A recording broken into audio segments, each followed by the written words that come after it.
Os 5 pilares da gestão de pessoas. Para potencializar o desempenho dos colaboradores e garantir sua satisfação profissional, a gestão de pessoas se sustenta em 5 pilares aos quais traremos para a nossa realidade organizacional, a fim de que possamos compreender a importância da gestão de pessoa para a instituição eclesiástica. Em primeiro lugar, queremos falar da importância da liderança. Essa é a principal chave para a gestão de pessoas, pois a igreja que não treina líderes em potencial não terá como desenvolver seus talentos e também não irá muito longe em suas metas. O líder é a chave para o desenvolvimento de uma operacionalidade eficiente, haja visto que é ele quem está na linha de frente da batalha, instruindo, moldando e capacitando novas pessoas ao projeto. O líder bem treinado e fiel é como uma semente plantada em terreno fértil.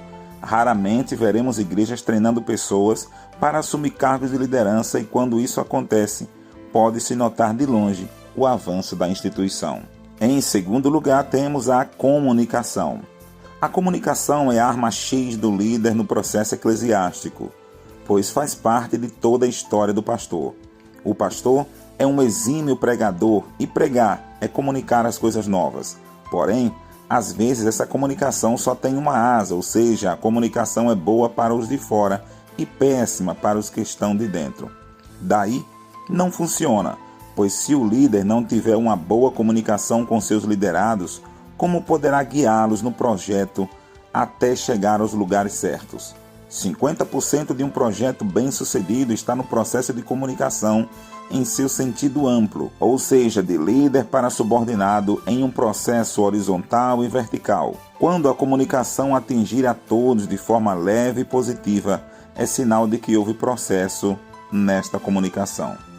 O eterno problema da comunicação nas empresas. A história que vamos contar aqui é hilariante, engraçada, mas ela traz um conteúdo pedagógico de suma importância para o que estamos falando sobre a comunicação.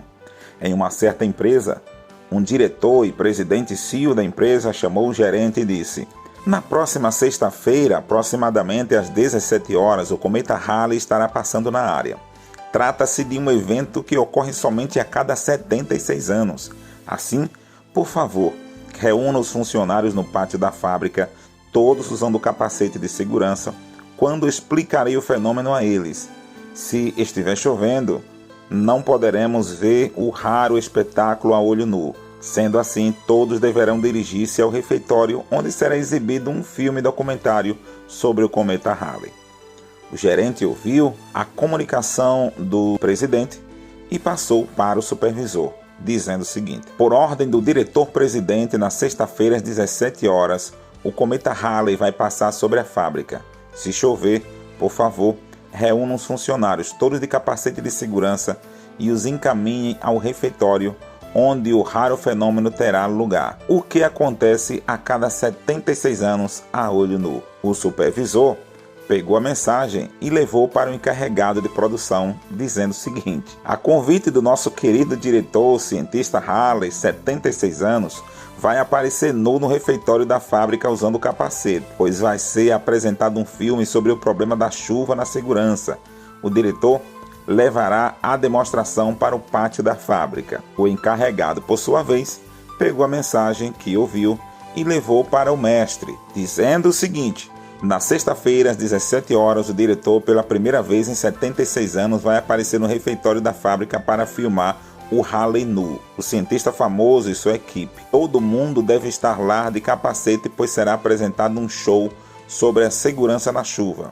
O diretor levará a banda para o pátio da fábrica." O mestre pega a mensagem e leva para os funcionários, dizendo o seguinte: "Todo mundo nu, sem exceção, deve estar com os seguranças no pátio da fábrica na próxima sexta-feira às 17 horas, pois o manda-chuva, o diretor e o senhor Halley, guitarrista famoso, estarão lá para mostrar o raro filme Dançando na Chuva. Caso comece a chover mesmo, é para ir para o refeitório de capacete na mesma hora. O show será lá, o que ocorre a cada 76 anos." A galera então pega o aviso e espalha na fábrica. Na sexta-feira, o chefe da diretoria vai fazer 76 anos e liberou geral para a festa, às 17 horas no refeitório. Vai estar lá pago pelo manda-chuva Bill Haley e seus cometas. Todo mundo deve estar nu e de capacete, porque a banda é muito louca e o rock vai rolar solto, até no pátio. E ao chegar no dia, na sexta-feira, estava todo mundo nu de capacete. E o chefe ficou sem entender, o diretor sem entender, o presidente ficou uma loucura. O problema está na comunicação. Podemos ver no relato acima que no caso da história dos operários, o problema foi que a comunicação não foi eficaz. Mas os recados foram passados de forma fragmentada e distorcida. Por isso, veio a instalação do caos. Em alguns lugares no percurso da mensagem, ela sofreu deturpação porque o receptor não entendeu direito o que se queria dizer.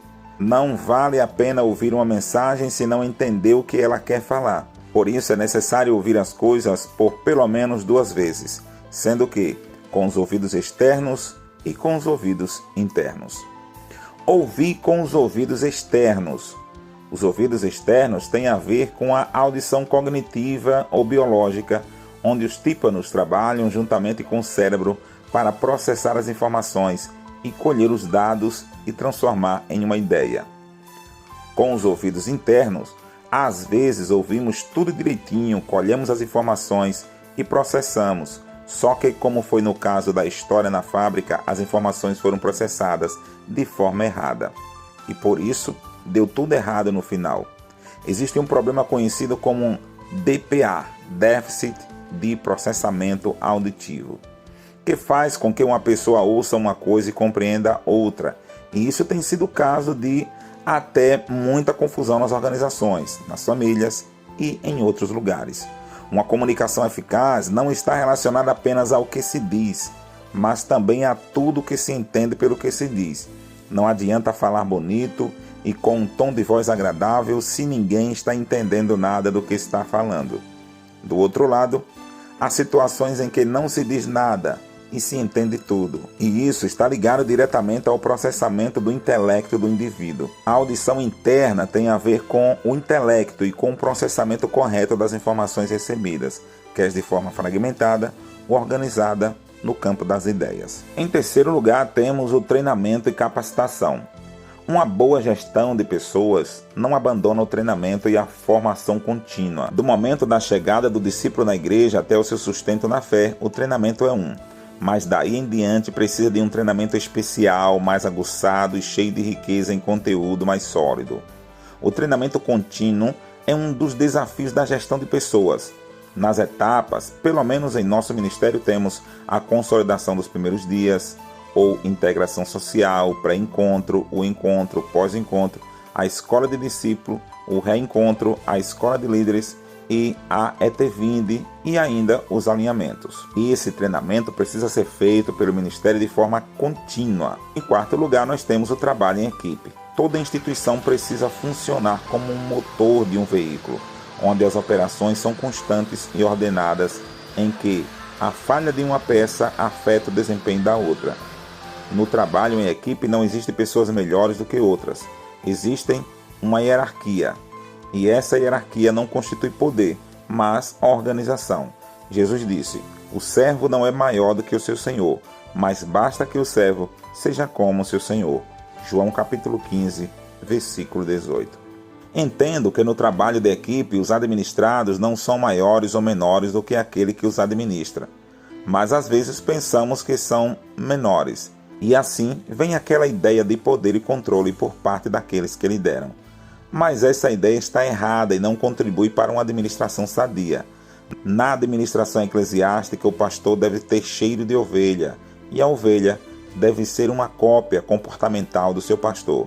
Falaremos sobre esse assunto com mais clareza mais adiante. Em quinto lugar, nós temos o processo. Tudo nesta vida tem processos que devem ser obedecidos. Os processos servem para que a instituição não cometa erros grotescos. Um bom exemplo disso é que quando eu me converti a Cristo, eu era de fato um convertido. Sentia em meu coração queimar a chama do amor de Deus, servia e queria servi-lo com todo o meu coração, entregar a ele meus talentos e dons. Eu era um músico talentoso e cheio de vontade de fazer as coisas acontecerem. Melhorar a qualidade do louvor da igreja, a musicalidade do pessoal que estava comigo, mas tinha um problema. Havia alguns processos a serem cumpridos pelos quais eu deveria passar.